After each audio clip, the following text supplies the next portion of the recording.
warahmatullahi wabarakatuh. Perkenalkan, saya Syafrilia Rina Mutiara dengan NIM 1107621038 dari kelas B Prodi Pendidikan Guru Sekolah Dasar Fakultas Ilmu Pendidikan Universitas Negeri Jakarta.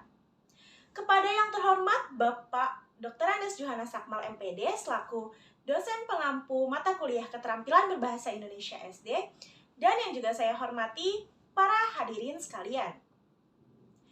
Pada kesempatan kali ini, saya akan memberikan ceramah tentang materi kelas 3, tema 2, yaitu kewajiban dan hakku, dengan subtema 2, yaitu kewajiban dan hakku di rumah, dengan judul Manusia sebagai Makhluk Sosial. Assalamualaikum warahmatullahi wabarakatuh. Selamat pagi semuanya. Puji dan syukur marilah kita panjatkan kepada Allah Subhanahu wa Ta'ala yang telah memberikan kita nikmat, baik nikmat iman, nikmat Islam, dan nikmat sehat. Salawat serta salam semoga terlimpahkan kepada Nabi kita, Nabi Muhammad SAW, yang telah membawa kita dari zaman kegelapan ke zaman terang benderang saat ini. Manusia hidup di dunia ini tidaklah lepas dari yang namanya interaksi, atau bisa disebut dengan hubungan timbal balik. Karena apa? Karena manusia adalah makhluk sosial yang masih membutuhkan bantuan orang lain dalam kehidupan ini. Jika diumpamakan, kita itu bagaikan seekor lebah dengan bunga, kerbau dengan burung jalak, dan ikan remora dengan ikan hiu yang saling membentuk simbiosis mutualisme untuk bertahan hidup. Betul? Apa betul nih? Akan tetapi dalam kehidupan ini tentu ada banyak sekali perbedaan yang terjadi karena memang Allah Subhanahu wa Ta'ala telah jelas berfirman dalam Al-Quran surah Al-Hujurat ayat 11, yaitu, "Hai manusia, sesungguhnya kami menciptakan kamu dari seorang laki-laki dan seorang perempuan, dan menjadikan kamu berbangsa-bangsa dan bersuku-suku supaya kamu saling kenal mengenal. Sesungguhnya orang yang paling mulia di antara kamu di sisi Allah ialah orang yang paling takwa di antara kamu. Sesungguhnya Allah Maha Mengetahui lagi Maha Mengenal." Dari ayat tersebut, kata "wahai manusia" bukanlah "wahai orang-orang beriman". Itu artinya Allah sedang menyeru untuk semua golongan, baik mereka beriman ataupun tidak, atau ke siapapun. Supaya apa? Supaya kita saling mengenal sesama dan memahami adanya perbedaan. Buktinya jelas bahwa Allah menciptakan manusia pun dengan berbagai perbedaan.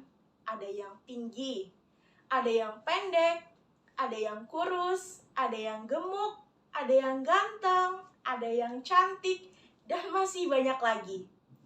Untuk apa sih? Yaitu sebagai penjelas tentang keagungan Allah untuk memahami sebuah perbedaan yang ada, sehingga perbedaan bukanlah terbatas hanya pola pemikiran saja, akan tetapi lebih luas dari hal tersebut, dan untuk menciptakan kehidupan yang damai dan terbebas dari konflik perbedaan. Maka diperlukan rasa toleransi yang tinggi antara sesama manusia.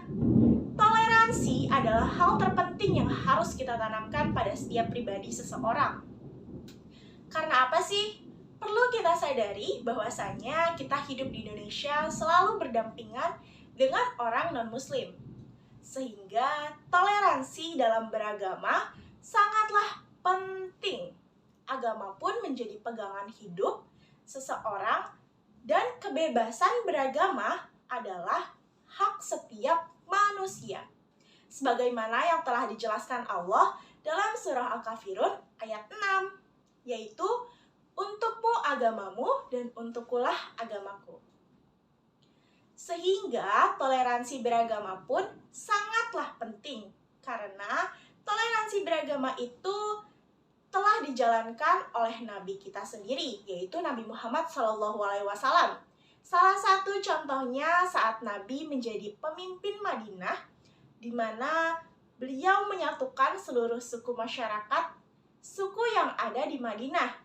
Terbukti dengan adanya Piagam Madinah, yaitu piagam perjanjian antara Nabi dengan umat Yahudi dan Nasrani yang berisi mereka bebas menjalankan ibadah mereka masing-masing, namun dengan syarat mereka harus hidup rukun, tentram, damai di lingkungan Madinah. Akan tetapi, bukan hanya toleransi beragama saja yang harus kita terapkan, tetapi toleransi sesama muslim pun menjadi suatu kewajiban karena di samping sebagai tuntutan sosial, juga merupakan wujud persaudaraan yang terikat oleh tali akidah yang sama, sehingga kita sebagai muslim harus memahami dan menghargai pendapat muslim yang lain, asalkan pendapat tersebut tidak bertentangan terhadap Allah dan Rasul-Nya. Maka marilah kita semua menanamkan rasa toleransi dalam diri kita untuk bisa saling menghargai dan menghormati dalam hal apapun. Dengan begitu, maka kedamaian dan kesejahteraan dapat terwujud di negeri yang kita cintai ini. Sebagai makhluk sosial, tentunya kita saling membutuhkan antar satu sama lain.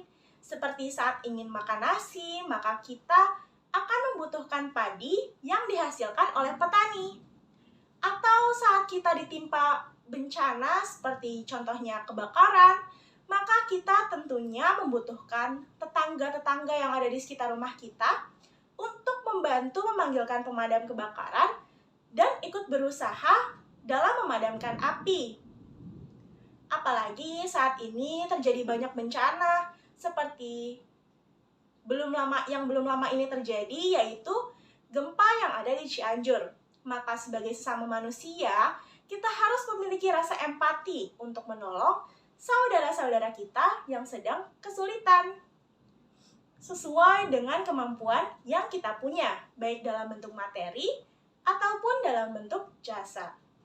Seperti sebagai relawan, tidak akan ada ruginya bagi kita sebagai makhluk sosial untuk saling tolong-menolong, karena pasti ada yang bisa kita dapat dari apa yang kita berikan. Seperti kata pepatah, yaitu apa yang kita tanam, itulah yang kita tuai.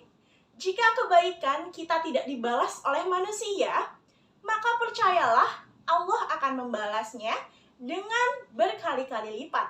Oleh karena itu, marilah kita bersama-sama membangun hubungan baik antar sesama manusia dan saling tolong-menolong tanpa melihat perbedaan di antara kita. Bangsa Indonesia adalah bangsa yang kaya akan ragam budaya. Keanekaragaman Indonesia tersebut membuat perbedaan menjadi suatu keunikan, atau malah sebaliknya, rawan akan perpecahan dalam hubungan sosial masyarakat. Karena perbedaan latar belakang, budaya, suku, agama, atau politik yang berpotensi merusak kerukunan dalam bingkai persatuan.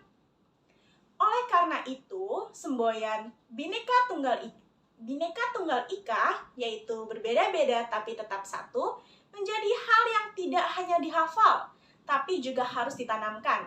Maknanya dalam diri seluruh rakyat Indonesia demi menciptakan Indonesia yang damai, adil, makmur, dan sejahtera.